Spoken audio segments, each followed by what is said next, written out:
Dalawang anak ni Nana Liore Pasco ang nasawi sa anti-drug war ng Administrasyong Duterte. Kabilang siya sa mga naghain ng reklamo sa International Criminal Court o ICC upang papanagutin si dating Pangulong Duterte dahil sa madugong kampanya kontra iligal na droga. Panawagan nito sa administrasyon ni Pangulong Bongbong Marcos Jr. makiisa na sa investigasyong ginagawa ng ICC.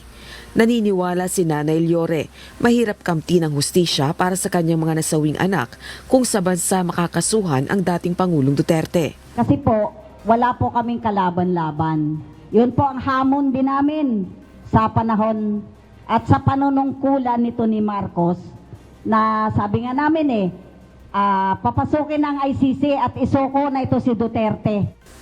Ganito rin ang posisyon ng National Union People's Lawyers na tumutulong sa mga biktima ng umano'y extrajudicial killings o EJKs. Ayon kay Attorney Ray Cortez, sa maraming kasong isinampa nila laban sa mga tauhan ng pulisyang sangkot sa drug killings, iisang kaso pa lang ang nareresolba sa hukuman. Pahirapan din para sa mga kaanak ng mga biktima na makakuha ng mga dokumento sa police investigations.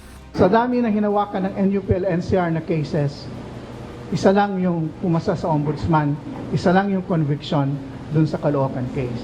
So ito yung tinitignan nating parameters or barometer ng accountability, yung effectiveness ng domestic accountability. Naniniwala naman ang Bayan Muna Chairperson at Human Rights Lawyer Attorney Nery Colmenares sa pagharap ni dating Pangulong Duterte sa Senado, mas lumakas pa ang ebidensya laban dito. Batay sa testimonya ni dating Pangulong Duterte sa Senate Blue Ribbon Subcommittee, inutusan niya ang mga pulis na udyukan ng mga sospek na manlaban. Dagdag pa ni Attorney Colmenares, posibleng matapos ang investigasyon ng ICC at maglabas na ng arrest warrant laban sa dating punong ehekutibo. I wouldn't be surprised if the ICC will terminate its investigation soon and issue the warrant of arrest against President Duterte, at least siguro before the end of this year. President Duterte will be the first Asian to be tried in the ICC. Sa tweet ni dating Senador Sonny Trillanes, na i-transmit na umano sa ICC ang transcript ng pagdinig ng Senado sa anti-drug war. Maging ang transcripts din umano ng mga nakalipas na hearing ng House Quadruple Committee o Quadcom kaugnay ng EJ case. Lahat umano ito magagamit sa ICC trial. Itinanggi naman ng Quadcom overall chairperson na si Representative Robert Ace Barbers na nagbigay ang 4 House panels ng transcript sa ICC.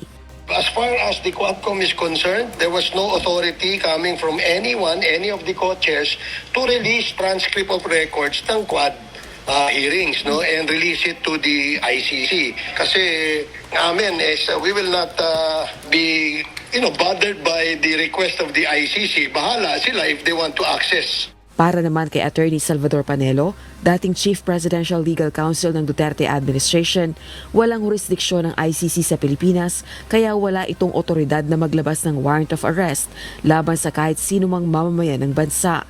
Sakali ring baguhin ni PBBM ang posisyon nito at makipag-cooperate sa ICC, pagsusuko umano ito ng jurisdiksyon ng bansa at maituturing na pagsira sa tiwala ng publiko.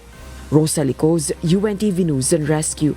Diyos ang aming sandigan, serbisyo publiko ang aming pinahahalagahan.